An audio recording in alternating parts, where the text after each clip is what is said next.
महाराष्ट्राचं कुलदैवत आदिशक्ती श्री तुळजाभवानी, ज्यांच्या कृपा आशीर्वादानं मला रोजचा श्वास आणि घास मिळतो, ते माझे आध्यात्मिक सद्गुरू सज्जनगड निवासी सद्गुरू श्री समर्थ रामदास स्वामी, ज्यांनी महाराष्ट्राला सुखद स्वराज्याचा स्वातंत्र्य सूर्य दाखवला, ते तुमचे, माझे, आपल्या सगळ्यांचे लाडके राजे छत्रपती शिवाजी महाराज, ज्यांच्या विचाराचा वसा आणि वारसा घेऊन महाराष्ट्राच्या कानाकोपऱ्यामध्ये हजारो व्यासपीठांच्या वरती उभं राहून सावरकरांचं चरित्र, सावरकरांचा विचार आणि क्रांतिकारकांची चरित्र सांगण्याचं भाग्य मला लाभलं, ते भारताच्या स्वातंत्र्य संग्रामातले थोर स्वातंत्र्य सेनानी, महान क्रांतिकारक, क्रांतिकारकांचे मुकुटमणी, कवी, लेखक, पत्रकार, नाटककार, कादंबरीकार, महाकवी, निबंधकार, क्रांतिसूर्य विनायक दामोदर सावरकर, ज्यांनी माझ्याकडून क्रांतिकारकांच्या चरित्राचा आणि सावरकर विचाराचा अभ्यास करून घेतला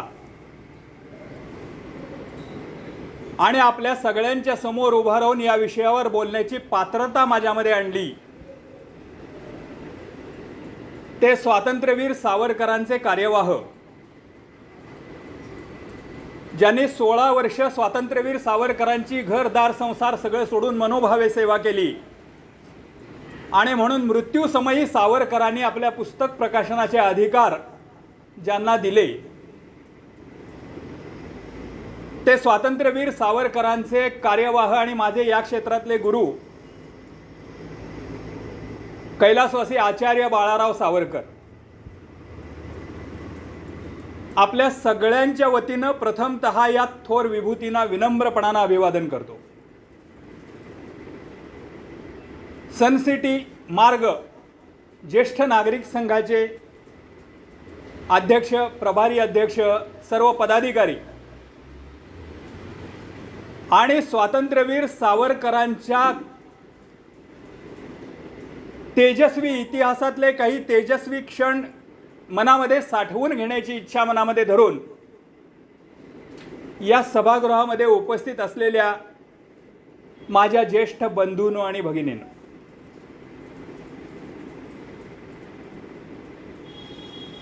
माझ्या देशाच्या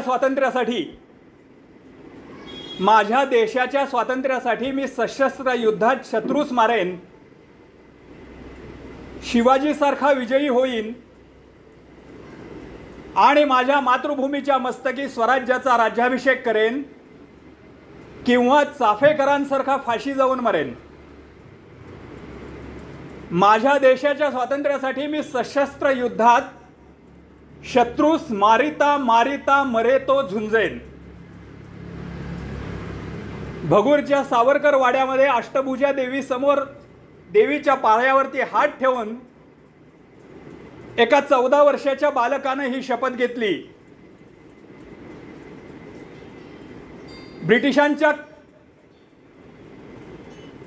पारतंत्र्यामधून भारत मातेला स्वतंत्र करण्यासाठी मारिता मारिता मरे तो झुंजेन अशी शपथ घेतली आणि तिथून पुढे सुरू झाला भारताच्या स्वातंत्र्यासाठीचा एक अहोरात्र ध्यास घेतलेला एक कालखंड.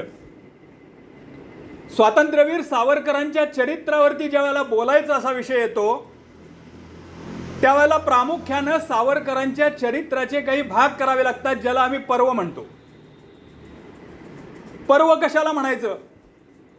ज्या कालखंडामध्ये सामाजिक आणि राजकीय स्थितीमध्ये एखाद्या व्यक्तीच्या किंवा एखाद्या समूहाच्या कर्तृत्वामुळं आमूलाग्र परिवर्तन घडतं, त्या कालखंडाला पर्व असं म्हटलं जातं. मग स्वातंत्र्यवीर सावरकरांच्या चरित्राचा ज्यावेळेला आपण अभ्यास करतो त्यावेळेला सावरकरांच्या भगूरच्या आणि नाशिकच्या वास्तव्यातलं अभिनव भारत आणि मित्रमेळ्याच्या माध्यमातून जे कार्य झालं ते एक पर्वच आहे. पुढे शिकण्यासाठी म्हणून या पुण्यनगरीमध्ये स्वातंत्र्यवीर सावरकर आले. इथल्या फर्ग्युसन महाविद्यालयामध्ये त्यांनी प्रवेश घेतला आणि तिथं ते शिकत होते. त्यावेळेला लोकमान्य टिळकांच्याशी संपर्क त्यांचा आला आणि लोकमान्य टिळकांच्या मार्गदर्शनाखाली भारतातली विदेशी कपड्यांची सगळ्यात पहिली होळी या लकडी पुलापाशी स्वातंत्र्यवीर सावरकरांनी केली. सावरकरांच्या माध्यमामधून लोकमान्य टिळकांच्या आशीर्वादानं या पुण्यनगरीमध्ये सावरकरांनी स्वातंत्र्यासाठी जे काही काम केलं, प्रयत्न केले, देशासाठी जे काम केलं ते सुद्धा एक पर्वच होतं. श्यामजी कृष्ण वर्मांची शिष्यवृत्ती सावरकरांना लोकमान्य टिळकांच्या प्रयत्नांमधून मिळाली आणि ती शिष्यवृत्ती घेऊन बॅरिस्टर होण्याचं निमित्त करून स्वातंत्र्यवीर सावरकर इंग्लंडला गेले. इंग्लंडमध्ये इंडिया हाऊसमध्ये राहून स्वातंत्र्यवीर सावरकरांनी मदनलाल धिंगरासारखा क्रांतिकारक निर्माण केला असेल किंवा अन्य काही भारतीय क्रांतिकारकांना प्रेरणा दिली, प्रोत्साहन दिलं. भारतीय क्रांतिकारकांना तिथून काही गोष्टी पाठवल्या, पिस्तुलं पाठवली आणि भारतातला ब्रिटिश विरोधी उठाव बुलंद करण्यासाठी सावरकरांनी इंग्लंडमधून जे काही काम केलं त्याला सुद्धा एक सावरकरांचं लंडनचं पर्वच म्हणावं लागेल. हे सगळं काम केल्यानंतर नाशिकमध्ये जॅक्सनच्या हत्येचं निमित्त करून अनंत कान्हेरेंना पकडण्यात आलं आणि अनंत कान्हेरेंना पाठवण्यात आलेली पिस्तुलं ही इंग्लंडमधून आलेली होती. हे सिद्ध झाल्याचं निमित्त करून सावरकरांच्यावरती ब्रिटिशांची वक्रदृष्टी वळली आणि सावरकरांना अटक करून हिंदुस्थानामध्ये आणण्यात आलं. त्यांना 2 जन्मठेपेच्या शिक्षा ठोठावण्यात आल्या. इंग्लंडमधून हिंदुस्थानामध्ये येत असताना, भारतामध्ये येत असताना मर्सेलिसच्या समुद्र किनाऱ्यावरती फ्रान्सच्या ती जागतिक कीर्ती असलेली, जागतिक महत्त्व प्राप्त झालेली उडी सावरकरांनी बोटीमधून मारली. पुढं त्यांना तिथं पकडण्यात आलं परत आणि पुन्हा भारतामध्ये आणल्यानंतर त्यांना 2 जन्मठेपेच्या शिक्षा झाल्या. या 2 जन्मठेपेच्या शिक्षेनंतर त्या शिक्षा भोगण्यासाठी सावरकरांना अंदमानामध्ये नेण्यात आलं. 4 जुलै 1911 या दिवशी सावरकरांना अंदमानला पोर्ट ब्लेअर बंदरावरती त्या बोटीमधून उतरवण्यात आलं आणि अंदमानच्या कारागृहामध्ये कोंडण्यात आलं. तिथं पासूनचा पुढचा 12-13 वर्षाचा जो कालखंड आहे तो सुद्धा सावरकरांचं अंदमानातलं एक पर्व म्हणूनच गणना त्याची करावी लागेल. इतका तो बुलंद आहे, इतका तो सुंदर आहे. अंदमानातून निघाल्यानंतर स्वातंत्र्यवीर सावरकर रत्नागिरीला जवळजवळ 13 ते 14 वर्ष स्थानबद्ध होते. या कालखंडामध्ये स्वातंत्र्यवीर सावरकरांनी रत्नागिरीमध्ये समाज सुधारणेचं एक खूप मोठं काम उभं केलं. सामाजिक सुधारणांचं एक मोठं काम उभं केलं.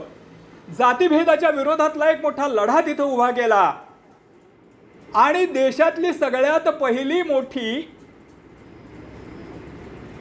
सहभोजनं की ज्या भोजनांमध्ये सगळ्या जातीचे लोक एकाच पंक्तीमध्ये बसून जेवत आहेत अशा पद्धतीची सहभोजनं सावरकरांनी तिथं सुरू केली आणि पंढरपूरचं विठ्ठल मंदिर हरिजनांना खुलं होण्याआधी रत्नागिरीचं जवळजवळ 20 वर्ष रत्नागिरीचं विठ्ठल मंदिर सावरकरांनी हरिजनांना तिथं खुलं करून दिलं. सावरकरांनी समाज सुधारणेचं रत्नागिरीमध्ये हे जे काम केलं ते सुद्धा त्यांचं एक रत्नागिरी पर्वच होतं.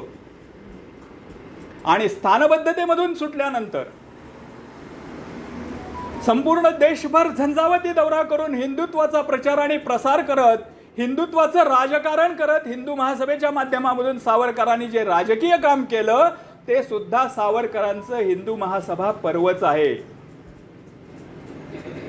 म्हणजे थोडक्यात आपण काय बघितलं तर स्वातंत्र्यवीर सावरकरांच्या इतिहासातला प्रत्येक कालखंड हा एक पर्वच आहे आणि त्यातलं एक पर्व अंदमानचं पर्व आज तुमच्या समोर ठेवण्यासाठी मी इथं उभा आहे. सावरकरांचा हा सगळा इतिहास तुम्हाला सगळ्यांना माहिती आहे. आपल्यापैकी मला असं सांगण्यात आलं आपल्या प्रभारी अध्यक्षांच्याकडून की आपल्यापैकी बऱ्याच जणांनी अंदमानला भेट पण दिलेली आहे. अंदमान याची देही याची डोळा बघितलेला आहे. ज्यांनी ते बघितलेलं आहे त्यांना मी काय सांगतोय ते चटकन लक्षात येईल, पण ज्यांनी बघितलेलं नाही त्यांच्यासाठी सुद्धा अंदमानातलं चित्र उभं करत असताना, सावरकरांचा अंदमानातला इतिहास तुमच्यासमोर ठेवत असताना, मांडत असताना मी फारसं काही त्या कोलू पिसण्यावरती आणि दोरखंड पोवळण्यावरती जाणार नाहीये. सावरकरांनी अंदमानामध्ये त्या कारागृहात आल्यानंतर त्या बोटीवरून ते उतरले, त्या कारागृहाचा तो अजस्त्र दरवाजा तिथं उघडला आणि अजस्त्र दरवाजा उघडल्यानंतर सावरकरांना त्या दरवाजानं आत घेतलं. तो बंद झाला, माहीत नव्हतं तो परत कधी उघडेल. सावरकरांच्या गळ्यामध्ये एक बिल्ला होता, त्या बिल्ल्यावरती लिहिलं होतं शिक्षेचे साल 1910, सुटकेचे साल 1960. 50 वर्षाची काळ्या पाण्याची शिक्षा. तो बिल्ला बघून त्या तुरुंगाचा अधिकारी होता, तो कुत्सितपणानं हसला आणि तो सावरकरांना म्हणाला, दयाळू ब्रिटिश सरकार 1960 साली तुमची सुटका नक्की करेल. सावरकर हसले. तशाही स्थितीमध्ये सावरकर हसले आणि म्हणाले, मृत्यू त्यापेक्षा दयाळू आहे, मृत्यू त्यापेक्षा दयाळू आहे. आणि मला सांगा की तुमचं ब्रिटिश सरकार तरी 1960 पर्यंत टिकणार आहे का? सावरकर खूप द्रष्टे होते. सावरकरांनी त्यावेळेलाच सांगितलं की ब्रिटिशांची राजवट भारतामध्ये 1960 पर्यंत टिकणार नाही आणि 1947 ला आपला देश स्वतंत्र झाला. काळाच्या पुढे जाऊन स्वतः सावरकर म्हणतात की मी जे आज सांगतो ते लोकांना 10 वर्षानं पटतं, तोपर्यंत थांबण्याची माझी सिद्धता आहे. म्हणजे काळाच्या पुढं, जगाच्या पुढं 10 वर्ष बघण्याची दृष्टी सावरकरांना होती. आणि म्हणून अंदमानामध्ये जन्मठेपेची शिक्षा भोगण्यासाठी तुरुंगामध्ये प्रवेश करत असतानाच सावरकर म्हणाले की 1960 पर्यंत तुमचं सरकार भारतामध्ये टिकणार नाहीये. पुढे सावरकरांना त्या कोठडीमध्ये नेण्यात आलं. आपल्यापैकी काही जणांनी ती कोठडी बघितली असेल. 8 हाताची कोठडी आहे फक्त ती. सावरकरच माझी जन्मठेपमध्ये वर्णन करतात की 8 हात एवढ्याच लांबीची कोठडी आहे. त्या कोठडीला एकच गवाक्ष आहे, एकच खिडकी आहे. त्या खिडकीमधून ते आकाश तेवढं दिसतं, बाकी काही दिसत नाही. अंधार कोठडी असं त्याला म्हणतात. तिथं ते सावरकरांना कोंडण्यात आलं. काय दिनक्रम होता सावरकरांचा. पहाटे 5 वाजता सावरकरांना उठवलं जायचं. 5 वाजता उठवल्यानंतर त्यांना प्रातर्विधी आटोपण्यासाठी सांगितलं जायचं.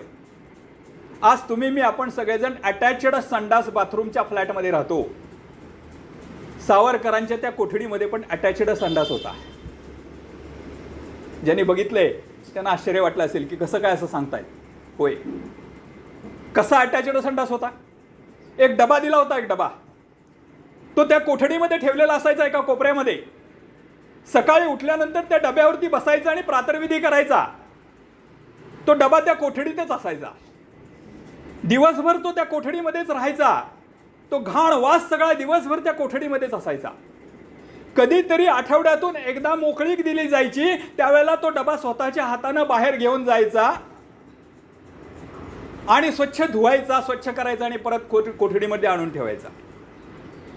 प्रातर्विधी आटोपल्यानंतर सावरकरांना त्यांच्या कामासाठी नेलं जायचं, नेमून दिलेल्या कामासाठी. सुरुवातीला सावरकरांना दोरखंड वेळण्याचं काम दिलं गेलं. बघा, ज्या हाताने सुकुमार, ज्या हाताने कविता लिहिल्या, असंख्य लेख लिहिले, ब्रायटनच्या किनाऱ्यावरती ने मजसी ने परत मातृभूमीला सागरा प्राण तळमळला असं हृदय कळवळून टाकणारं काव्य ज्या हाताने लिहिलं, त्या हाताला दोरखंड वळण्याचं काम त्या तुरुंगामध्ये दिलं गेलं. सावरकरांच्या हातामध्ये रक्त यायचं, हात रक्तबंबाळ व्हायचे. पण भारत मातेची वकिली करण्यासाठी बॅरिस्टर झालेले सावरकर तेही काम करायचे. नंतर त्यांना छिलका कुटण्याचं काम दिलं. त्यानंतर त्यांना कोलूला जुंपण्यात आलं. कोलू म्हणजे काय? चुन्याच्या घाणीसारखी घाणी असते, त्याच्यामध्ये खोबरं टाकलं जातं आणि बैलाच्या जागी सावरकरांना जुंपलं जायचं आणि सावरकरांना त्या कहाणीभोवती फिरवलं जायचं आणि तेल काढायला सांगितलं जायचं. ते तेल होतं 30 पाऊंड. रोज 30 पाऊंड तेल काढायचं. दुपारी 12 वाजता त्यांना जेवायला नेलं जायचं. काय असायचं जेवण? जेवणामध्ये कांजी असायची. ती कांजी शिजली आहे का नाही हे बघायसाठी बऱ्याचदा रॉकेलचा दिवा त्या कांजीवरती धरून बघितला जायचं. त्यावेळेला ते रॉकेल त्या कांजीमध्ये सांडायचं, अशी रॉकेलयुक्त कांजी खायला लागायची. अंदमानातल्या रानभाज्या म्हणून ज्या भाज्या आणलेल्या असायच्या, त्या भाज्यांच्या मध्ये अनेकदा सापाचे, गोमीचे तुकडे असायचे. असे साप आणि गोमीचे तुकडे असलेलं अन्न, ज्याला नावालाच अन्न म्हणता येईल, अशा पद्धतीचं कदान्न सावरकरांना अंदमानच्या तुरुंगामध्ये खावं लागलं. तरीही सुरुवातीचे काही वर्ष सावरकरांची प्रकृती ठणठणीत होती. याचं कारण आहे, आपण या सभागृहामध्ये बसलेलो आहोत, हे थिटेंच्या योग वर्गाचं सभागृह आहे. सावरकर ज्या वेळेला अंदमानला जाणार होते, त्याच्या आधी ते मुंबईला एक वर्षभर डोंगरीच्या तुरुंगामध्ये होते. आणि या डोंगरीच्या तुरुंगामध्ये असताना सावरकरांनी पतंजलींच्या योगसूत्राचा अभ्यास केलेला होता. आणि म्हणून सावरकरांना अंदमानातली शिक्षा सोसता आली. त्यांची प्रकृती चांगली राहिली. शेवटच्या काळामध्ये थोडीशी बिघडली, पण 11, 12, 13 वर्ष त्या अंदमानामध्ये असं अन्न खाऊन आणि असे जीव घेणे श्रम करून सुद्धा सावरकरांची प्रकृती चांगली होती. याच्या पाठीमागं पतंजलींचं योगशास्त्र आहे. चित्तवृत्ती निरोधा हा योगाचा जो मूळ सिद्धांत आहे पतंजलीने दिलेला, तो त्याच्या पाठीमागं आहे. आणि मग ते झाल्यानंतर, जेवण झाल्यानंतर सावरकरांना पुन्हा कामाला जुंपलं जायचं. दुपारी 4 वाजता सावरकरांना परत कोठडीमध्ये आणलं जायचं. त्याच्या आधी ते तेल मोजलं जायचं किंवा त्यांनी केलेल्या कामाची मोजदाद केली जायची. ठरवून दिलेलं एवढं काम जर पूर्ण झालं असेल, म्हणजे 30 पौंड तेल जर पूर्ण झालं असेल तर कोठडीकडे रवानगी व्हायची. आणि 30 पौंड तेल भरलं नसेल किंवा ठरवून दिलेलं काम जर पूर्ण झालं नसेल तर मग तिथं जो तुरुंगाचा अधिकारी जो असेल त्याच्या मनात येईल ती शिक्षा दिली जायची. कोणत्या शिक्षा होत्या? 8 दिवस पूर्ण उभं राहायचं, उलटं टांगून घालायचं, पाठीवरती वेताचे फटके मारायचे.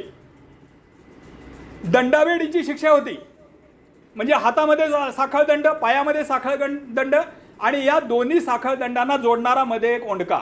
म्हणजे तुम्हाला हालचाल करायलाच येत नाही, चालता येत नाही, हलता येत नाही, फिरता येत नाही. अशा पद्धतीची शिक्षा सावरकरांना तिथं दिलेल्या आहेत. किती कडक नियम होते. कैद्याशी शेजारच्या बोललं तरी सुद्धा शिक्षा दिली जायची. एक तर उल्लेख असा आहे की सावरकरांच्याकडं हातरुमाल सापडला म्हणून त्यांना 2 दिवस पूर्ण उभं राहायची शिक्षा दिली होती. पूर्ण उभं राहायचं, 2 दिवस बसायचंच नाही खाली. हातरुमाल सापडला म्हणून. एका दुसऱ्या कैद्यानं पाठवलेली चिठ्ठी सावरकरांच्याकडे सापडली म्हणून त्यांना 8 दिवस एकांत कोठडी दिलेली होती. म्हणजे एका कोठडीमध्ये पूर्ण 8 दिवस एकटेच. अशा शिक्षा. आणि ह्या शिक्षा रोजच्या रोज तिथे दिल्या जायच्या. किती अमानुष शिक्षा होत्या या शिक्षा किती अमानुष होत्या हे जर बघायचं असेल तर एक पुस्तक सांगतो. माझं तर असं म्हणणं आहे की जसं प्रत्येक भारतीयाच्या घरामध्ये भगवद्गीता असली पाहिजे असं आपण सांगतो, तसं प्रत्येक भारतीयाच्या घरामध्ये हे पुस्तक असलं पाहिजे आणि आपल्या पुढच्या पिढीला आपण ते वाचून दाखवलं पाहिजे, सांगितलं पाहिजे. त्या पुस्तकाचं नाव आहे माझी जन्मठेप.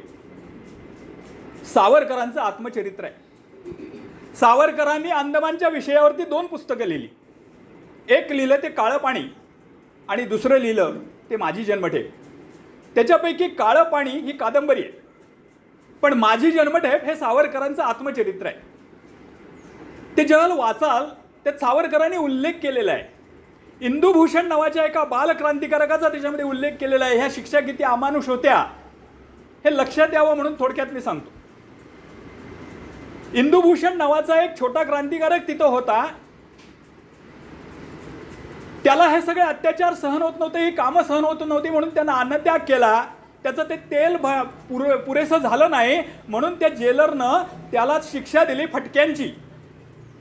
इंदुभूषणच्या अंगातले सगळे कपडे काढण्यात आले, त्याला एका खांबाला बांधण्यात आलं. एका अर्धांड कैद्याच्या हातामध्ये वेत दिला गेला आणि तो कैदी त्या तिथं उभा होता आणि तो जेलर एका बाजूला उभा होता. तो जेलर आकडे मोजत होता आणि तो कैदी त्या इंदुभूषणच्या पाठीवरती वेताचे सपासप वार करत होता. वेत बोटभर आत जात होता. रक्ताच्या चिळकांड्या उडत होत्या. मांस असं लोंबायला लागलं होतं, पण इंदुभूषण वंदे मातरम शिवाय दुसरं काहीच म्हणत नव्हता. ही शिक्षा असहाय्य झाली आणि आणि इंदुभूषणनं एक दिवस अंगातले कपडे काढून त्या कोठडीमध्ये गळफास लावून घेऊन आत्महत्या केली. इतक्या भयानक शिक्षा त्या अंदमानच्या तुरुंगामध्ये दिल्या गेल्या. हा सगळा इतिहास तुम्हाला सगळ्यांना माहिती आहे. अंदमानातल्या या शिक्षा सगळ्या तुम्हाला माहिती आहेत. अंदमानामध्ये सावरकरांचा कसा छळ केला गेला हेही सगळं तुम्हाला माहिती आहे. मग आज मी इथं तुम्हाला काय सांगणार आहे? आज मी तुम्हाला इथं सांगणार आहे ती गोष्ट वेगळीच आहे. अंदमानच्या 11-12 वर्षाच्या कालखंडाचा ह्या शिक्षा भोगत असताना सुद्धा आणि त्याचबरोबर ह्या सगळ्या यातना भोगत असताना सुद्धा सावरकरांनी आपल्या पुढच्या आयुष्यासाठी फार सुंदर आणि कल्पक उपयोग करून घेतलेला आहे. आणि हा इतिहास कुणालाच माहिती नाही, हा कुणीच सांगत नाही. अंदमानामध्ये पद्धत अशी होती की वर्षातून एकदा तुम्हाला तुमच्या नातेवाईकांना, कुटुंबियांना पत्र लिहिण्याची मुभा होती. ते पत्र सुद्धा सेन्सॉर व्हायचं आजच्या भाषेमध्ये. ते पत्र बघितलं जायचं तुरुंगाधिकारी 4 ते 5 ठिकाणी ते पत्र वाचलं जायचं आणि मग त्याच्यामध्ये आक्षेपार्ह काही नाही म्हटल्यानंतर ते पुढे पाठवलं जायचं. तसं नातेवाईकांना सुद्धा वर्षातून एक पत्र पाठवण्याची मुभा होती. तुम्ही मी आपण सगळेजण व्हॉट्सअपच्या आणि सोशल मीडियाच्या युगामध्ये वावरतोय. आपण बघतो आपल्या घरातला आपला मुलगा असेल, आपली सून असेल, आपली बायको असेल, आपला नवरा असेल, कुठं परगावी निघाला असला तर आपली अपेक्षा असते की दर 50 किलोमीटर नंतर त्यानं कुठं आहे हे एकदा व्हॉट्सअपवरती टाकावं, आपल्याला कळावं, नाही तर आपल्याला काळजी वाटते. भारतापासून हजारो किलोमीटर लांब असलेल्या त्या अंदमानामध्ये एका कोठडीमध्ये 50 वर्षाची काळ्या पाण्याची शिक्षा भोगणारे सावरकर आहेत आणि त्यांना घरी पत्र लिहिण्यासाठी कधी वेळ दिला जातो? वर्षातनं एकदा. त्यांना घरचं पत्र कधी मिळतं? वर्षातनं एकदा मिळतं. असं 12-13 वर्षाच्या कालखंडामध्ये मधली गहाळ झालेली काही पत्र, ब्रिटिशांनी जप्त केलेली काही पत्र, न दिलेली काही पत्र, अशा सगळ्या हे वजा केला तर एकूण 8 पत्र आहेत ती. अंदमानातून सावरकरांनी आपल्या घरी लिहिलेली, आपल्या नातेवाईकांना लिहिलेली 8 पत्र आहेत आणि त्या 8 पत्रांचं एक पुस्तक प्रकाशित झालेलं आहे, अंदमानच्या अंधेरीतून म्हणून. ही 8 पत्र खूप बोलकी आहेत. ही 8 पत्र तुम्हाला सांगतील की सावरकर अंदमानामध्ये फक्त कोलूच पिसत नव्हते. सावरकर अंदमानामध्ये फक्त छिलका कुटत नव्हते. सावरकर अंदमानामध्ये फक्त दोरखंड वळत नव्हते किंवा सगळ्यांना माहीत असलेलं म्हणजे सावरकरांनी अंदमानामध्ये फक्त कविताच लिहिल्या नाहीत त्या चुन्यानं रंगवलेल्या भिंतीवरती. सावरकरांनी त्यांच्या पुढच्या आयुष्यातल्या अनेक पर्वांची चिंतनं तिथं केलेली आहेत आणि हे जे चिंतन सावरकरांनी केलेलं आहे ते त्या पत्रांमधून आपल्याला दिसतं. आणि एक वेगळेच अंदमानातले सावरकर तुमच्या, माझ्या, आपल्या सगळ्यांच्या समोर येतात. ते आज मला तुमच्या समोर ठेवायचे आहेत कारण तो विषय खूप महत्त्वाचा आहे. ही पत्र कुणाला लिहिलीत? सावरकरांनी ही पत्र जी लिहिलेली आहेत ते आपल्या धाकट्या बंधूला लिहिलेली आहेत, ज्यांचं नाव आहे नारायणराव सावरकर. त्यांना कौटुंबिक नावानं म्हणजे बाळ या कौटुंबिक नावानं बोलवायचे. या बाळ नावाच्या आपल्या धाकट्या भावाला सावरकरांनी ही पत्र लिहिलेली आहेत. काय लिहिलं या पत्रामध्ये? मला तुरुंगात असा त्रास होतोय, मला अशा शिक्षा दिल्या जात आहेत, माझी तब्येत अशी झालेली आहे, माझं वजन असं घटलंय. लिहिलंय का? हो लिहिलंय. हे पण लिहिलेलं आहे, पण ते एका परिच्छेदामध्ये लिहिले. पण त्या पत्रातले बाकीचे जे मुद्दे आहेत ते खूप विचार करण्यासारखे आहेत. स्वतः सावरकरच एका पत्रामध्ये असं म्हणतात की पत्र लिहिण्याचा आजचा हा जो दिवस असतो तो मला या अंदमानच्या कारागृहामध्ये वर्ष प्रतिपदेसारखा वाटतो, म्हणजे गुढीपाडव्यासारखा वाटतो. माझं नवं वर्ष या पत्र लिहिण्याच्या दिवसापासून सुरू होतं. काय मानसिकता असेल विचार करा, कशी अवस्था झाली असेल मनाची विचार करा. आणि मग ती 8 पत्र जी आहेत त्या 8 पत्रांचा एक एक उल्लेख मी तुमच्या समोर करतो, त्यातल्या एकेका मुद्द्याचा. एका पत्रात सावरकर असं म्हणतात की बाळ मला सांग, हिंदुस्थानामध्ये टाटांचा नवा कोणता लोखंडाचा उद्योग सुरू झाला का? अन्य कोणत्या उद्योगपतीनं आणि कुठला एखादा उद्योग हिंदुस्थानामध्ये सुरू केलाय का? बघा, अंदमानच्या तुरुंगामध्ये आहेत, 50 वर्षाची काळ्या पाण्याची शिक्षा भोगतायत. आणि चिंतन काय चाललंय तर उद्या स्वातंत्र्य मिळाल्यानंतर देश आर्थिकदृष्ट्या सुबत्त व्हायचा असेल, देश आर्थिकदृष्ट्या प्रगत राहायचा असेल, देशाची आर्थिक प्रगती चांगली व्हायची असेल तर आपल्या देशामध्ये स्वदेशी उद्योग असले पाहिजेत, स्वदेशी उद्योगपतींचे उद्योग असले पाहिजेत. त्यातले टाटांचे उद्योग सुरू झाले का आणि कुठल्या उद्योगपतीने उद्योग सुरू केले याची माहिती सावरकर अंदमानामध्ये बसून आपल्या भावाकडून घेत आहेत.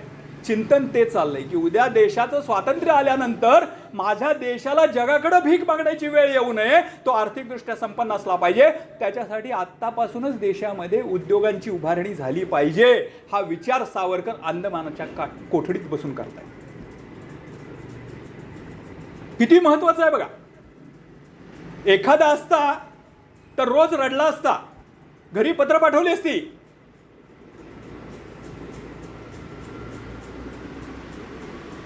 पण सावरकरांनी तेही केलं. मला माहिती आहे तो विषय येणार आहे,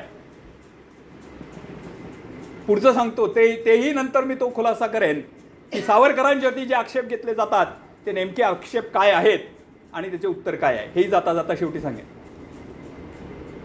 पण हे मातृभूमी तुझला मनवाही अले, हे मातृभूमी तुझला मनवाही अले, वक्तृत्व वाघ विभवही तुझ अर्पी अले, तू तेची अर्पिली नवी कविता रसाला, लेखाप्रती विषय तुची अनन्य झाला. असं सावरकरांचं जीवन होतं. आणि असं ज्याचं जीवन असतं, अनन्य झाला म्हणजे काय, अन्य दुसरं काही नाही ते अनन्य. म्हणजे माझी कविता असेल, माझे विचार असतील, माझं लेखन असेल, माझं जे जे काही आहे ते सगळं या मातृभूमीच्या प्रती मी अर्पण केलेलं आहे. हा सावरकरांचा विचार होता. आणि म्हणून अंदमानामध्ये सुद्धा मातृभूमीचा हा विचार, हा विसर त्यांना पडला नाही. हा मातृभूमीचा विचार त्यांनी करायला सुरुवात केली. आणि त्या मातृभूमीच्या विचारामध्ये ते विचारतायत की टाटांचा कुठला नवा उद्योग सुरू झाला का आणि कुठल्या उद्योगपतींचा नवा उद्योग सुरू झाला का. बघा, भारताच्या भवितव्याची चिंता अंदमानामध्ये सावरकरांना आहे. पुढं आणखीन एक पत्र आहे सावरकरांचं. त्या पत्रामध्ये सावरकर असं म्हणतायत, त्यावेळेला एक अशी घटना घडलेली होती की तामिळनाडूमधून आंध्रचे लोक बाजूला झाले आणि त्यांनी आंध्र सभा नावाची सभा स्थापन केली. आणि आंध्र सभा नावाची सभा स्थापन केल्यानंतर त्यांनी त्या कार्यक्रमामध्ये आंध्र माता की जय असा जयघोष केला. सावरकर त्या पत्रामध्ये बाळला लिहितायत की ही घटना मला समजली, ही घटना मला समजली आणि मला खूप दुःख झालं. ही घटना मला समजली आणि मला खूप दुःख झालं, कारण बाळ भाषिक आणि प्रादेशिक अस्मिता जर भारतामध्ये जागा व्हायला लागल्या आणि त्या जर इतक्या तीव्र झाल्या तर अखंड भारताचं विघटन व्हायला वेळ लागणार नाही. तमिळांच्या पासून मुक्त होऊन आंध्र सभा निर्माण करण्याला काही हरकत नव्हती, पण आंध्र माता की जय या जय जयकाराच्या ऐवजी तिथं भारत माता की जय हा जय जयकार झाला पाहिजे. बंगालनं बंगाल म्हणून नव्हे, महाराष्ट्रानं महाराष्ट्र म्हणून नव्हे, गुजरातनं गुजरात म्हणून नव्हे, तामिळनाडूनं तामिळनाडू म्हणून नव्हे, आंध्रानं आंध्र म्हणून नव्हे, तर या सगळ्यांनी भारत म्हणून मोठं झालं पाहिजे असं सावरकर आपल्या त्या पत्रामध्ये लिहित आहेत. सावरकर द्रष्टे का होते? आम्ही असं का म्हणतो की सावरकर द्रष्टे होते? बघा, ही घटना आहे 1914-15 सालची.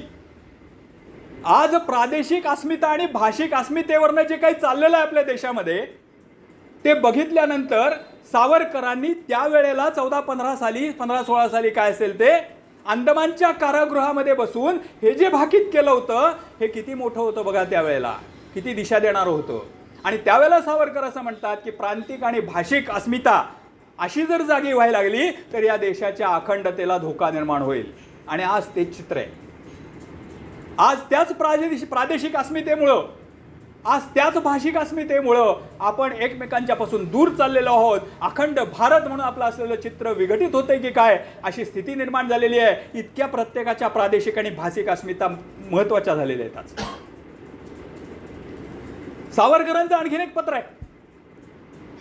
त्या पत्रामध्ये सावरकर असं म्हणतात की सावरकरांचा जो धाकटा भाऊ आहे बाळ ज्याला ते पत्र लिहिलेलं आहे तो बाळ कलकत्त्याला म्हणजे बंगालमध्ये वैद्यकीय शिक्षण घेण्यासाठी गेलेला होता.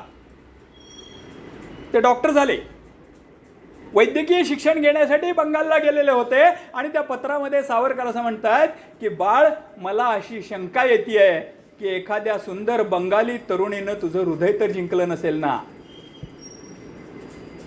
आणि ते पुढे असं म्हणतात की जर तसं असेल तर माझी धाकटी भावजय बंगाली आहे हे कळल्यानंतर मला खूप आनंद होईल, मी त्याचं स्वागत करेन.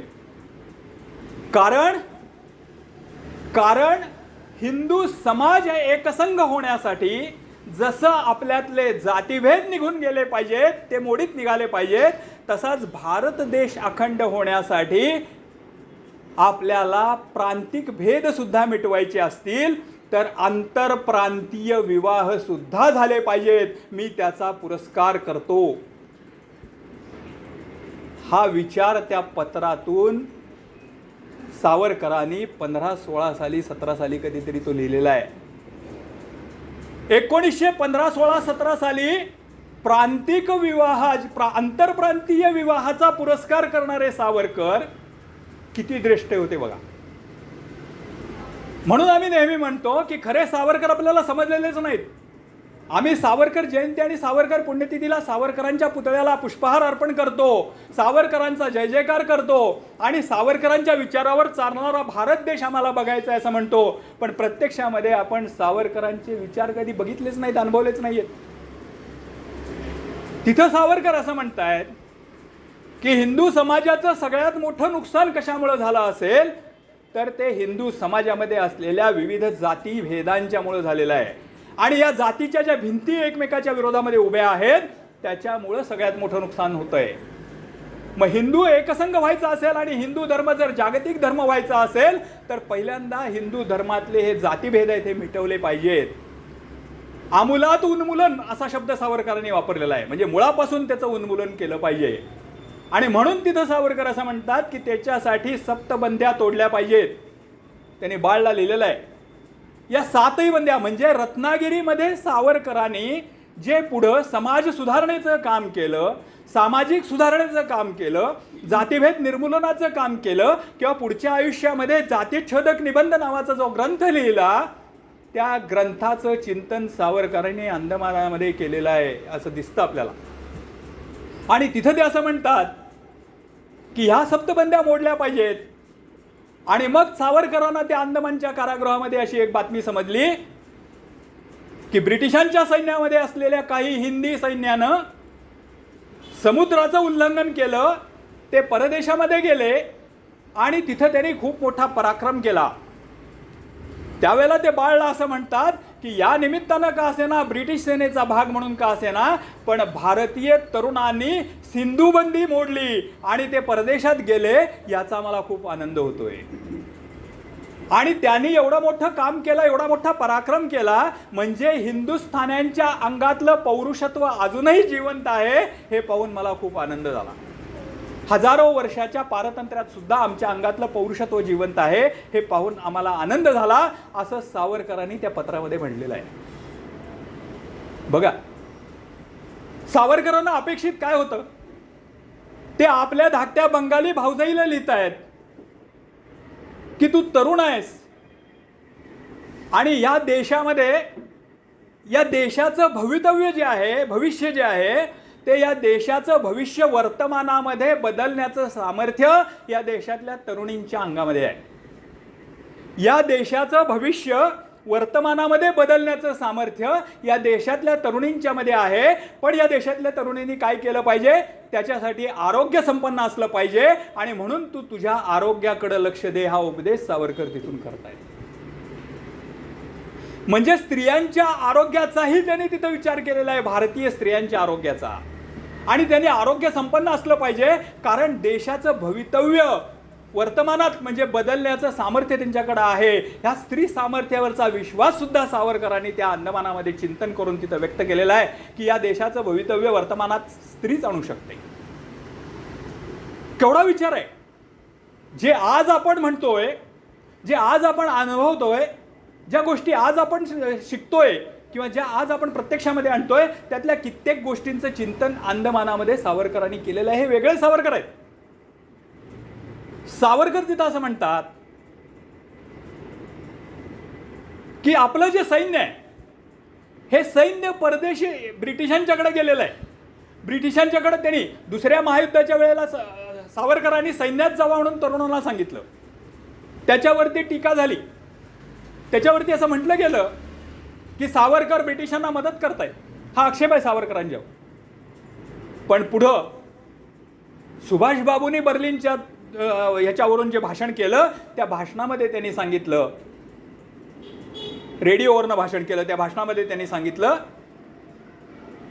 की सावरकरांच्या प्रेरणेनं दुसऱ्या महायुद्धाच्या वेळेला जे तरुण सैन्यामध्ये गेले त्यांना ब्रिटिशांना गरज होती. ब्रिटिशांनी त्यांना सशस्त्र सैन्याचं शिक्षण दिलं, शस्त्राचं शिक्षण दिलं आणि मग असे प्रशिक्षित सैन्य मला नंतर आझाद हिंद सेनेसाठी मिळालं.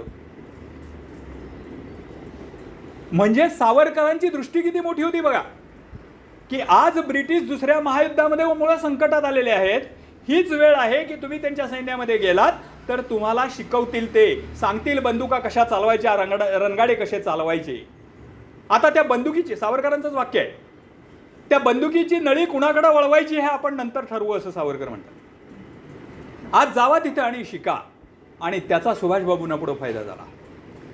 सावरकरांचं अंदमानातलं जे ते पत्र आहेत, त्या पत्रातलं आणखीन एक महत्त्वाचं पत्र आहे.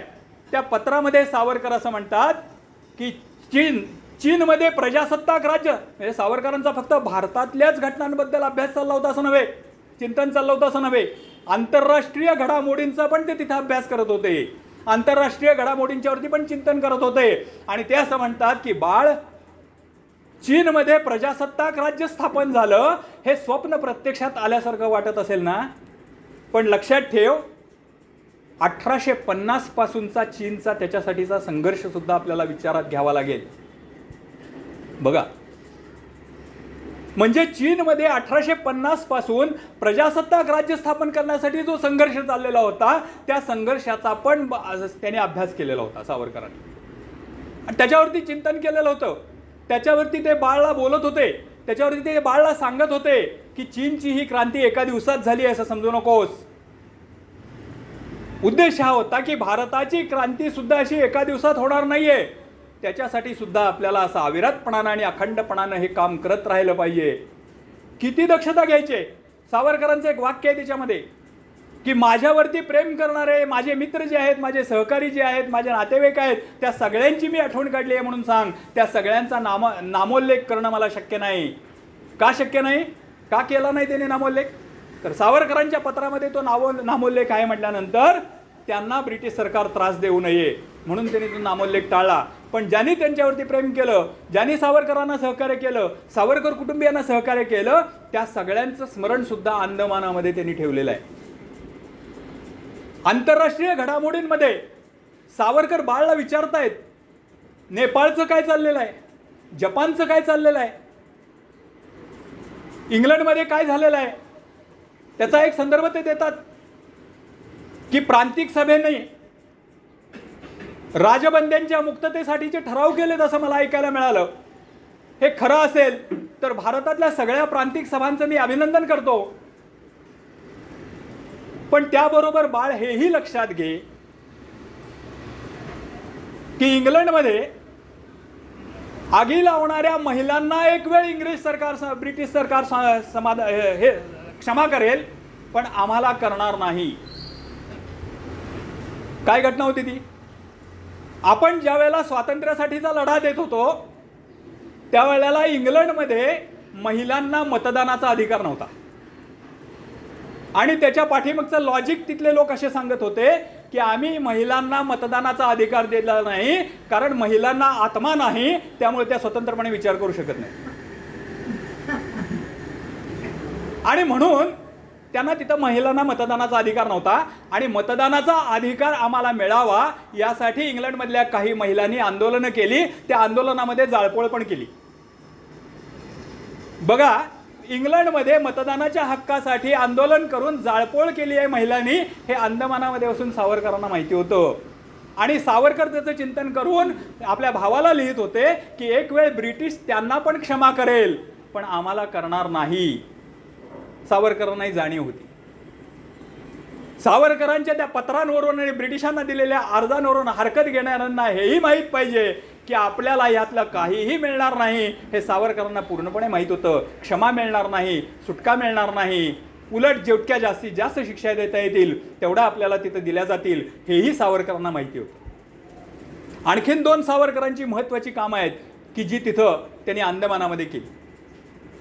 त्यातलं सगळ्यात महत्त्वाचं काम आहे की अंदमानामध्ये जसं ब्रिटिशांच्या विरोधात उठाव केलेले कैदी आणले जायचे, संघर्ष केलेले कैदी आणले जायचे, राजबंदी आणले जायचे, तसेच खून, दरोड्या, मारामारी असे केलेले कैदीसुद्धा, ज्याला क्रिमिनल म्हणतात, अशा पद्धतीचे अपराधीसुद्धा तिथं आणले जायचे. सावरकरांनी बघितलं की हे जे कैदी तिथं आणलेले आहेत, या कैद्यांचा सुद्धा आपल्याला अतिशय सुंदर पद्धतीने उपयोग करता येईल. आणि म्हणून सावरकरांनी आपल्या देशातला सगळ्यात पहिला प्रौढ साक्षरता वर्ग अंदमानच्या कारागृहामध्ये घ्यायला सुरुवात केली. त्या कैद्यांना लिहायला वाचायला शिकवलं. ते कैदी लिहायला लागले, वाचायला लागले, त्यांना पुस्तकं वाचायला दिली. काय परिणाम झाला? ते कैदी लिहायला लागले, वाचायला लागले, त्यांना पुस्तकं वाचायला दिली.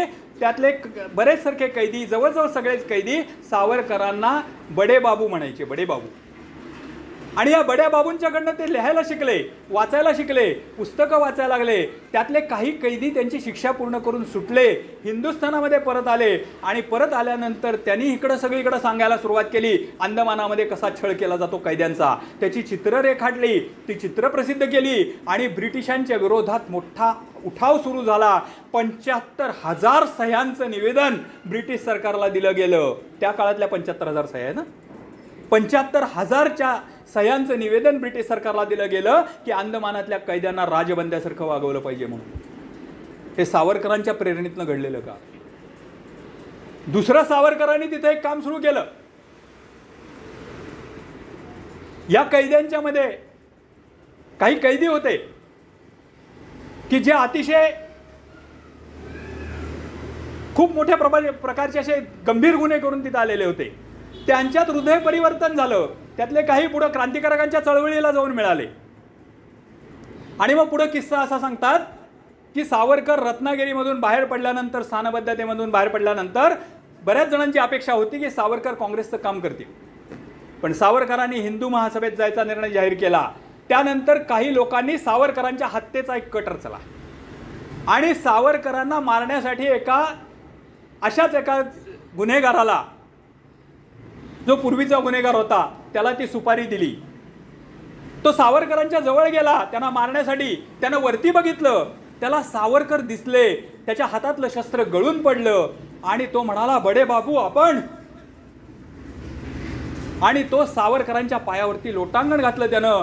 आणि सावरकरांची हत्या करण्यासाठी आलेला तो कैदी, ज्याने अंदमानामध्ये सावरकरांच्याकडनं साक्षरतेचे धडे घेतले होते, तो बडे बाबू म्हणून सावरकरांचा पुढं अंगरक्षक झाला. हे सावरकरांच्याकडे सामर्थ्य होतं. हे सावरकरांनी अंदमानामध्ये केलं. आणखीन एक मोठं काम की जे पुढं सावरकर असं म्हणतात की रत्नागिरीतनं बाहेर पडल्यानंतर सावरकर हिंदुत्ववादी झाले. सावरकर अचानक हिंदुत्ववादी झाले का? नाही झाले. सावरकर हिंदुत्ववादी झाले याची बीज पण त्या अंदमानच्या कारागृहामध्येच रोवली गेलेली होती. सावरकरांनी तिथं असं बघितलं की अंदमानच्या कारागृहामध्ये असं घडतंय की तिथं कैद्यांना दुपारच्या वेळेला खाण्यासाठी म्हणून काही फुटाणे बिटाण्याची पोती आणून ठेवलेली असायची. तिथले काही मुस्लिम कैदी त्या पोत्यांना शिवायचे आणि नंतर त्यातले जे फुटाणे हिंदू कैदी खातात त्यांना बोलवून घ्यायचे आणि त्यांना सांगायचे की आम्ही शिवलेले फुटाणे तुम्ही खाल्लेत, आता तुम्ही मुसलमान झालात, चला आमच्याबरोबर नमाज पडायला. सावरकरांनी हे बघितलं आणि सावरकरांना असं वाटायला लागलं की अरे, इतक्या मरणप्राय यातना भोगत असताना सुद्धा धर्माबद्दलची जर ही भूमिका यांची असेल, इतकी कडवी भूमिका असेल, तर उद्या हा धोका आहे मोठा. आणि म्हणून मग सावरकरांनी सुरू केलं तिथं शुद्धी कार्य. काही नव्हतं, साधन नव्हतं, सामग्री नव्हती, काही नव्हती. आणि मग सावरकरांनी तिथं तुळशीची पानं आणली. अशा पाठवल्या गेलेल्या कैद्यांना एकत्र आणलं, त्यांच्या हातावरती तुळशीचं पान ठेवलं, त्यांना सांगितलं गायत्री मंत्र म्हणा. त्यांच्याकडून गायत्री मंत्र म्हणून घेतला, तुळशीचं पान त्यांना खायला सांगितलं आणि सांगितलं तुम्ही गायत्री मंत्र म्हटलाय, तुळशीचं पान तुम्ही खाल्लेलं आहे, आजपासून तुम्ही परत हिंदू झालात. आणि तिथं धर्मप्रचाराच्या कार्याला सावरकरांनी अशा पद्धतीनं नियंत्रणात ठेवलं. आणि म्हणून मग सावरकर म्हणतात, सावरकरांचा एक विचार जो त्यांनी पुढे नंतर मांडला त्याची बीज तिथं आहे. सावरकर पुढे असं म्हणतात की मी सगळ्यात मोठा मानवतावादी आहे. बघा, कट्टर हिंदुत्ववादी सावरकर आपल्या सगळ्यांना माहिती आहेत, पण सावरकरांनी स्वतः असं म्हटलेलं आहे की मी स्वतः खूप मानवतावादी आहे.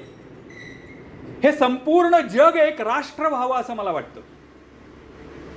हे संपूर्ण जग एक राष्ट्र व्हावं असं मला वाटतं. पण जोपर्यंत जगातली सगळी राष्ट्र हा विचार मान्य करत नाहीत तोपर्यंत हिंदुस्थानानं हिंदुस्थान म्हणूनच जगलं पाहिजे, नाहीतर जगातली सगळी राष्ट्र हिंदुस्थान नष्ट करून टाकते. तसं सावरकर म्हणतात की मी मानवतावादी आहे. मी मानवतावादी आहे, पण कुठपर्यंत? जोपर्यंत सगळे धर्म मानवतावाद स्वीकारून मानवतेच्या व्यासपीठावरती येत नाहीत, मंचावरती येत नाहीत, तोपर्यंत हिंदूंनी हिंदू म्हणूनच जगलं पाहिजे, नाहीतर जगातले बाकीचे सगळे धर्म हिंदू धर्म नष्ट करून टाकतील. हा सावरकरांचा विचार. हे सावरकरांनी सांगितलं आणि म्हणून पुढे सावरकर हिंदुत्ववादी झाले. त्याचं कारण तिथं पण आहे. त्यांनी बघितलं की इतक्या यातना भोगत असताना, इतके कष्ट भोगत असताना जर ही भूमिका जागी राहत असेल, हा धर्म अहंकार जागा राहत असेल, हे धर्मविशिष्ट कर्तव्य जर जागा राहत असेल, तर पुढे स्वातंत्र्यानंतर या देशामध्ये काय होईल? आणि म्हणून ते रोखायचं असेल तर ह्याच्यावरती काहीतरी उपाय काढला पाहिजे. म्हणून जगाला शुद्धीची चळवळ त्यांनी दिली. त्याच्यासाठी त्यांनी आत्रेय स्मृतीमधला हे पण दिला, आधार पण दिला. हे सावरकर. इंग्लंडमध्ये काय चाललंय, अमेरिका नव्हती, इंग्लंडमध्ये काय चाललंय, जपानमध्ये काय चाललंय, जर्मनीमध्ये काय चाललंय याची माहिती घेणारे आणि भारतानं काय केलं पाहिजे हे सांगणारे. आणि त्याच वेळेला सावरकर बाळला सांगत होते की बाळ, भारतानं स्वातंत्र्यानंतर आपली सीमा जी आहे ही सुरक्षित ठेवण्यावरती लक्ष दिलं पाहिजे, शस्त्रसज्ज असलं पाहिजे. अंदमानचा उपयोग त्या दृष्टीनं लष्करी तळ म्हणून करण्यासाठी ते अंदमान योग्य आहे. आणि बघा तुम्ही, आज आपल्याला जे धोरण दिसतं राबवलेलं, सावरकरच म्हणतात 10 वर्षानं पटतं, आम्हाला 70 वर्षानं पटलंय सावरकर जे सांगतात.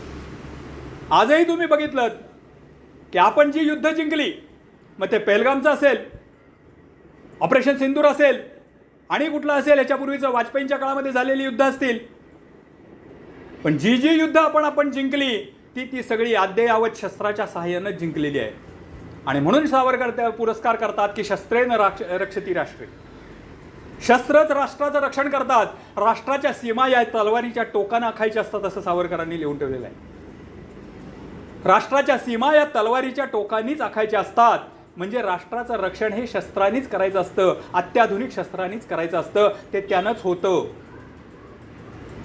मग भले सावरकरांना कोणी शस्त्राचारी म्हणत असेल, अत्याचारी म्हणत असेल, अतिरेकी म्हणत असेल, पण सावरकरांनी ज्या वेळेला जे सांगून ठेवलं ते आज प्रत्यक्षात आलेलं आपल्याला दिसतंय. ज्या वेळेला आपण शस्त्राच्या दृष्टीनं सामर्थ्यवान नव्हतो त्यावेळेला चीनला आपली भूमी गेलेली आहे. ज्या वेळेला आपण शस्त्राच्या दृष्टीनं सामर्थ्यवान नव्हतो त्यावेळेला पाकव्याप्त काश्मीर तयार झालेला आहे. पण ज्या वेळेला आपण शस्त्राच्या दृष्टीनं आज परिपूर्ण आहोत, जगातल्या कुणाचंही आपल्याकडे वाकडा डोळा करून बघायचं धाडस होणार नाही अशी परिस्थिती आपल्याकडे निर्माण होत चाललेली आहे. हे कशामुळे झालं? सावरकरांचा विचार आत्मसात केल्यामुळे झालं. सावरकरांचा विचार प्रत्यक्षात आणण्याचा प्रयत्न केल्यामुळे झालं. मी प्रयत्नच म्हणतोय त्याला, कारण अजूनही सावरकरांचा 100% विचार आपण आणलेलाच नाहीये. सावरकर भाषाशुद्धीचे पुरस्कर्ते होते असं म्हटलं जातं, पण सावरकर भाषेचे पण निर्माते होते. अंदमानामध्ये कैद्यांनी एकमेकांशी संवाद साधणं बंद होतं. अजिबात पण मान्यता नव्हती संवादाला. बोललं एकमेकांशी, बोलणं तर अवघडच, पण कशाही प्रकारे एकमेकांच्या संपर्कात जरी आलं तरी दोघाही कैद्यांना मोठ्या मोठ्या प्रमाणात शिक्षा दिल्या जायच्या. अशा स्थितीमध्ये सावरकरांनी अंदमानामध्ये अनेक अन्य सत्याग्रह तयार केलेले आहेत, घडवलेले आहेत, अनेक संप घडवलेले आहेत. कसे घडवले? संपूर्ण अंदमानामध्ये ही भूमिका पोचली कशी सावरकरांची? तर सावरकरांनी अंदमानामध्ये बेड्यांच्या खणखणाटामधून एकमेकाला संदेश पाठवणारी भाषा तयार केली. भाषा शुद्धीचे जनक असलेले सावरकर भाषेचे पण जनक आहेत.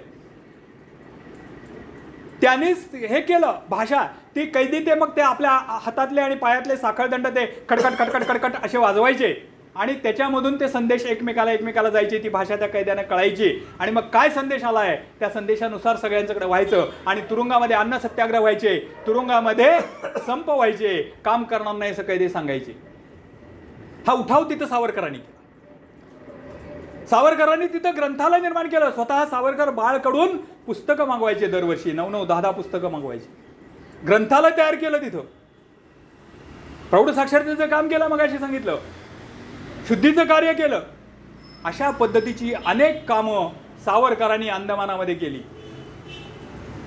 मग हे सावरकरांचं अंदमानातलं काम आहे, 13-14 वर्षाचं काम आहे. आणि मग आता त्या विषयाकडे येतो ज्या विषयावरती मला कायम प्रत्येक व्याख्यानानंतर प्रश्न विचारले जातात, कदाचित आपल्याकडनं पण विचारले जातील. त्याच्या आधीच मी सांगतो की सावरकरांनी ब्रिटिशांच्याकडं पत्र लिहिली का सुटकेसाठी?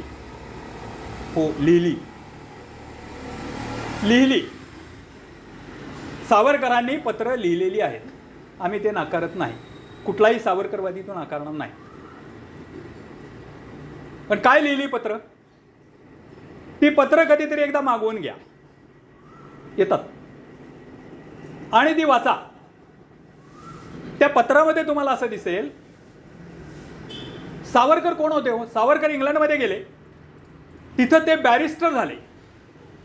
बॅरिस्टर झाले याचा अर्थ काय? ब्रिटिशांच्या कायद्याचा सावरकरांनी अभ्यास केला. आणि मग सावरकरांच्या असं लक्षात आलं की ब्रिटिशांचेच काही कायदे असे आहेत की ज्या कायद्यानुसार तुरुंगामध्ये राजबंद्यांसाठी वेगळी वागणूक देण्याची तरतूद आहे.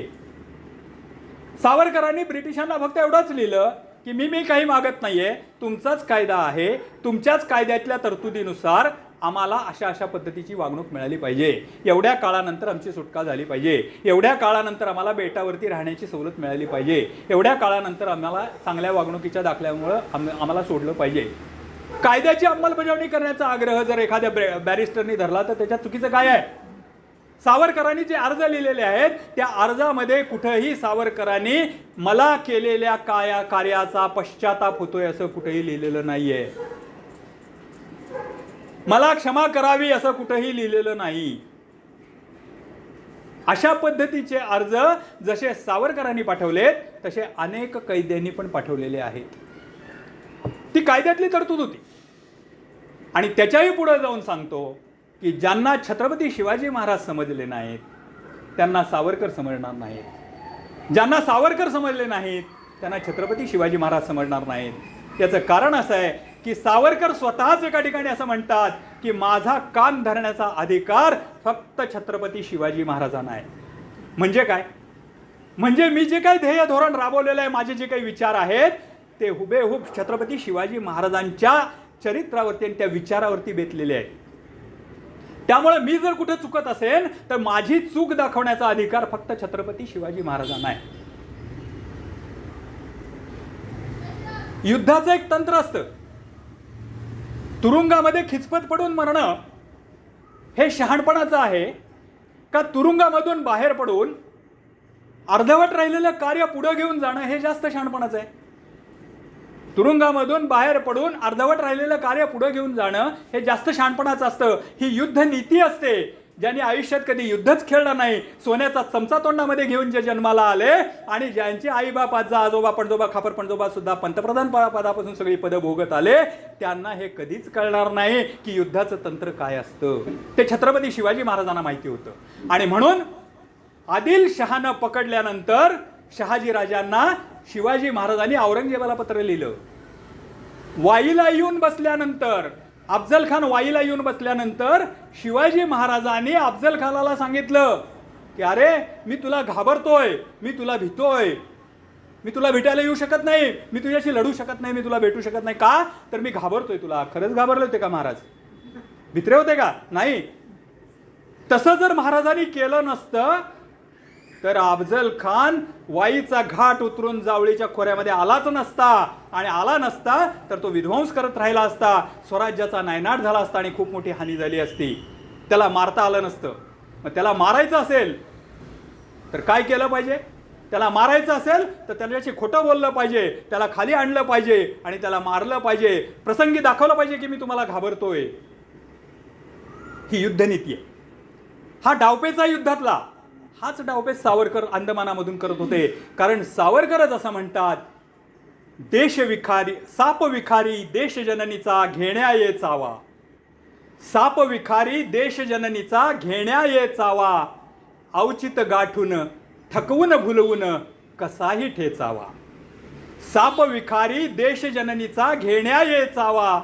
औचित गाठून ठकवून भुलवून कसाही ठेचावा. तुमच्या जननीचा चावा घेण्यासाठी जर एखादा साप येतोय, विषारी नाग येतोय, त्याला काय अंजारत गोंजारत बसणार आहात? नाही. त्याला भुलवा, त्याला फसवा, त्याला ठकवा, काहीही करा, त्याला ठेचून मारा. कारण नाही तर तो तुमच्या जननीचा चावा घेईल, तुमच्या आईचा चावा घेईल. सावरकरांची ही युद्धनीती होती.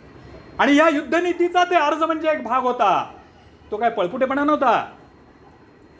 कदाचित ते अर्ज मान्य झाले असते आणि जर 15, 16, 17, 18 या सालाच्या दरम्यान जर सावरकर बाहेर आले असते, त्यांना जर स्थानबद्ध केलं नसतं तर कदाचित आणखीन मोठा उठाव ब्रिटिशांच्या विरोधामध्ये या देशामध्ये झाला असता.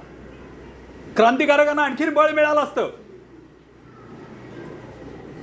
दुसरा सावरकरांच्यावरचा एक आक्षेप आहे की सावरकरांनी पेन्शन घेतली. रत्नागिरीच्या स्थानबद्धतेमध्ये सावरकरांनी पेन्शन घेतली. आम्ही बरंच काम करतोय त्याच्यावरती. या सगळ्यावरती न्यायालयीन प्रक्रिया पण सुरू आहे. आपल्यातले काही जाणकार माणसं आहेत, ती या संदर्भातले कागदपत्र पण गोळा करतायत. त्यातल्या एका जाणकार माणसाने माझ्याकडे कागदपत्र पाठवलेत. ती माझ्या आत्ता भ्रमणध्वनीमध्ये आहेत. सावरकरांनीच पेन्शन घेतली का दिली सावरकरांना पेन्शन? सावरकरांना ज्यावेळेला रत्नागिरीमध्ये स्थानबद्ध करण्यात आलं, ते जोपर्यंत तुरुंगामध्ये होते तोपर्यंत त्यांचा चरितार्थ तुरुंगामध्ये होत होता. जेवण खाण तुरुंगामध्ये मिळायचं. रत्नागिरीला ज्यावेळेला त्यांना स्थानबद्ध करण्यात आलं त्यावेळेला सावरकरांनी अधिकृतरित्या ब्रिटिश सरकारकडे वकिली करण्याची परवानगी मागितली होती. मला वकिलीचा व्यवसाय करायला परवानगी द्या. पण सावरकर वकिलीच्या निमित्तानं पुन्हा काहीतरी क्रांतिकार्य करतील, मर्सेलिसच्या उडीमुळे सावरकरांच्या बद्दल ब्रिटिशांच्या मनामध्ये प्रचंड भीती होती आणि म्हणून ब्रिटिशांनी त्यांना ती परवानगी नाकारली. अशा स्थितीमध्ये एका ठिकाणी एका जिल्ह्यामध्ये अडकून पडलेल्या सावरकरांना त्यांचा आणि त्यांच्या कुटुंबाचा चरितार्थ चालवण्याची काहीतरी तरतूद असावी म्हणून अशा पद्धतीचा निर्वाह भत्ता, पेन्शन नव्हे ती, निर्वाह भत्ता देण्याची ब्रिटिशांचीच पद्धत होती आणि ब्रिटिशांच्या त्या कायद्याला अनुसरूनच ब्रिटिशांनी तो दिलेला होता. आणि त्याच्याही पुढे जाऊन सांगतो की माझ्याकडे असलेल्या त्या डॉक्युमेंटमध्ये असं म्हटलेलं आहे की नेताजी सुभाषबाबूंना पण अशा पद्धतीचा भत्ता दिलेला होता, महात्मा गांधींना पण अशा पद्धतीचा भत्ता दिला होता, महात्मा गांधींच्या कुटुंबाला सुद्धा अशा पद्धतीचा भत्ता दिलेला होता. फक्त गांधींनाच नव्हे, सावरकरांच्या कुटुंबांना तर दिलाच नाही, फक्त सावरकरांना होता, पण महात्मा गांधींच्या कुटुंबियांना सुद्धा अशा पद्धतीचा भत्ता दिलेला होता. अनेक क्रांतिकारकांना, अनेक कैद्यांना, अनेक स्थानबद्धांना अशा पद्धतीचे भत्ते दिलेले आहेत. याची आता डॉक्युमेंट्स आहेत, कागदपत्र आहेत. का बदनाम करायचं सावरकरांना? कशासाठी बदनाम करायचं? केवळ माझ्या स्वतःच्या राजकीय स्वार्थासाठी, मला सत्तास्थानापर्यंत जाता यावं म्हणून, मला देशाचं पंतप्रधान होता यावं म्हणून? अरे ज्यांनी आपलं सगळं आयुष्य, ज्यांनी आपलं सगळं घरदार उद्ध्वस्त केलं, सगळं आयुष्य उद्ध्वस्त केलं, घरादारावरती तुळशीपत्र ठेवलं, त्या सावरकरांना त्यांच्या पायाशी सुद्धा बसायची लायकी ज्यांची नाही अशी माणसं त्यांच्यावरती आरोप करतायत. परवा रत्नागिरीला माझं व्याख्यान झालं. आमचे एक कार्यकर्ते आहेत विलासराव खानविलकर म्हणून, त्यांच्या कट्टर सावरकरवादी, त्यांच्या स्मृतिदिनाचा कार्यक्रम होता आणि त्या स्मृतिदिनाच्या कार्यक्रमामध्ये एक डाव्या विचाराचा कार्यकर्ता आला होता, त्यांचा मित्र होता. आणि त्यांनी बोलता बोलता बोलता ते शरसंधान साधलंच आणि असं म्हणाला की 2014 पासून या देशामध्ये हिंदुत्ववाद्यांची सत्ता आहे, मग सावरकरांना भारतरत्न का दिलं जात नाही? सावरकरांना भारतरत्न का दिलं जात नाही हा एक प्रश्न मला नेहमी विचारला जातो. नंतरही आपल्यापैकी कोणीतरी विचारेल, आधीच सांगतो. मित्रांनो, आपण सगळेजण पदवीधर आहात. तुम्ही महाविद्यालयामध्ये होतात, तुम्ही विद्यापीठांमध्ये होतात, तुम्ही शिकत होतात. तुम्हाला शिकवणारे तुमच्यापेक्षा वयानं मोठे होते, तुम्हाला शिकवणारे तुमच्यापेक्षा मोठ्या पदव्या घेतलेले होते, उच्च शिक्षित होते. असे उच्च शिक्षित असलेले आणि वयानं तुमच्यापेक्षा मोठे असलेले तुम्हाला पदवी देत होते. बरोबर आहे ना? मला आता या देशामध्ये एकतरी व्यक्ती अशी दाखवा की जी सावरकरांच्या पेक्षा वयानं मोठी आहे, सावरकरांच्या पेक्षा अनुभवानं मोठी आहे, सावरकरांच्या पेक्षा विचारानं मोठी आहे आणि सावरकरांच्या पेक्षा कर्तृत्वानं मोठी आहे. अशी एक तरी व्यक्ती आहे का हो की जिच्या हस्ते सावरकरांना भारतरत्न द्यावं?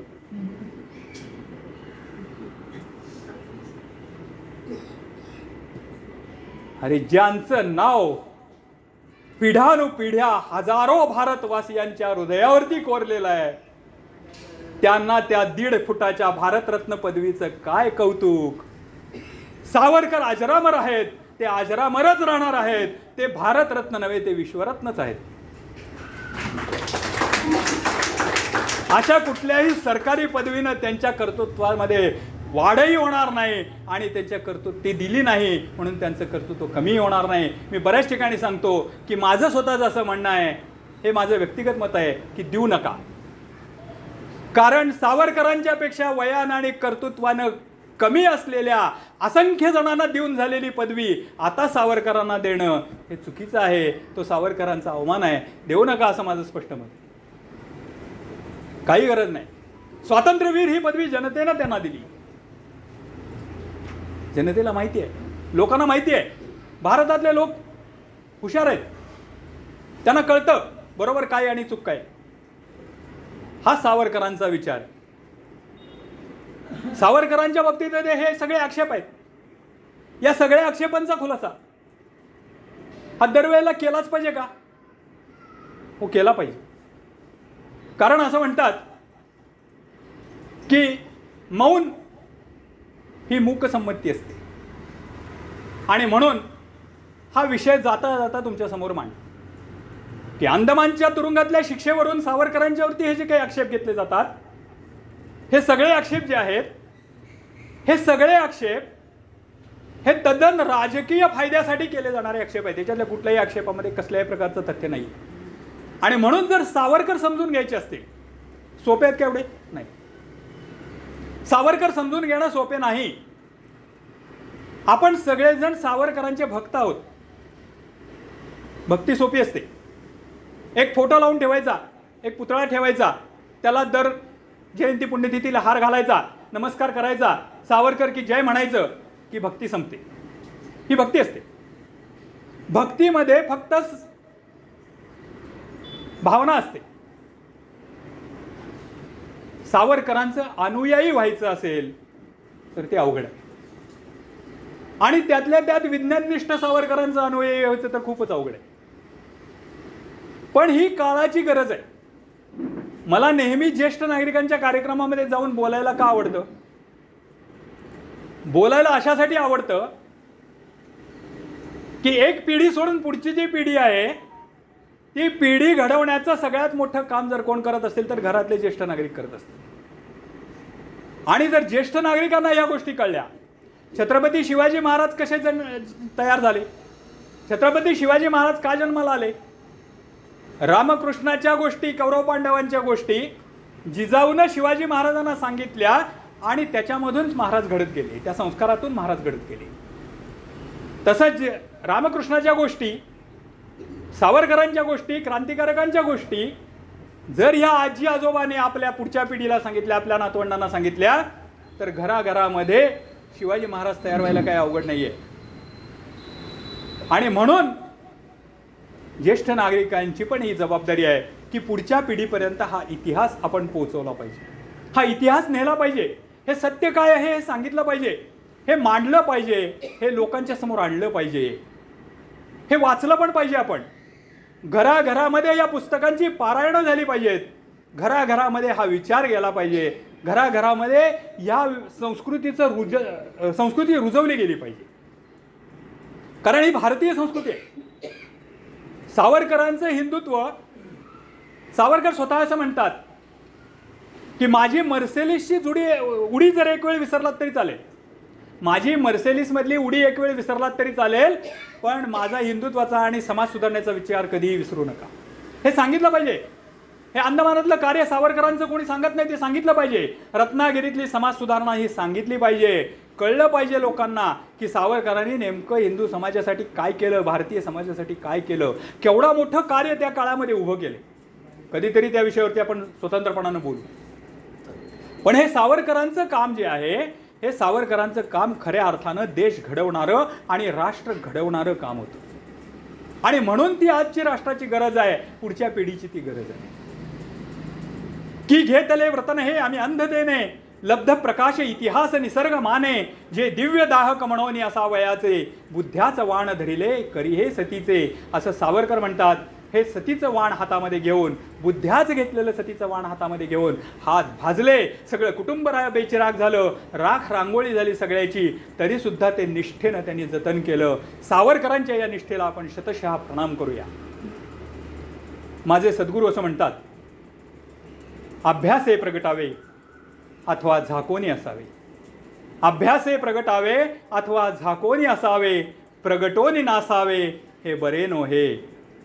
आणि म्हणून आज जो वेळ आपण मला दिलेला होता, त्या वेळांमध्ये जेवढे काही सावरकर तुमच्यासमोर मांडता आले, अंदमानातले सावरकर तुमच्यासमोर मांडता आले, वेगळ्या दृष्टिकोनातनं सावरकर तुमच्यासमोर मांडता आले, तेवढे मांडण्याचा प्रयत्न केलेला आहे. मला खरं तर आपण सगळ्यांनी हे व्यासपीठ दिलं. माझ्यापेक्षा वयानं ज्येष्ठ असून सुद्धा आपण सगळ्यांनी शांतपणानं हे सगळे विचार माझे मोडके तोडके ऐकून घेतले. पण त्याबद्दल मी आपल्यापैकी कुणाचेही आभार मानणार नाही. क्षणभर मनात आलं ना, काय उद्धट माणूस आहे हो. एवढं सावरकर सांगितलं, एवढं सगळं सांगितलं, आभार मानणार नाही? नाही मानणार. आभार कोणाचे मानायचे असतात? आभार परक्यांचे मानायचे असतात. तुम्ही इथं आलात, ते तुमचा एक देशबांधव बोलणार आहे म्हणून आलात. मी इथं आलो ते इतके माझे ज्येष्ठ बांधव, ज्येष्ठ भगिनी भेटणार आहेत म्हणून आलो. आपल्यातलं हे नातं असंच राहू दे. सावरकरांच्या विचारानं आपण सगळेजण मिळून एक असंध अखंड हिंदुस्थान, बलशाली हिंदुस्थान निर्माण करण्यासाठी आपल्याला स्वतःला जेवढं योगदान देणं शक्य आहे तेवढं योगदान या देशासाठी देत राहू. एवढाच एक संकल्प आजच्या दिवशी करूया. आपल्या सगळ्यांना मनापासून धन्यवाद देतो आणि मी माझ्या वाणीला विराम देतो. जय हिंद, जय भारत.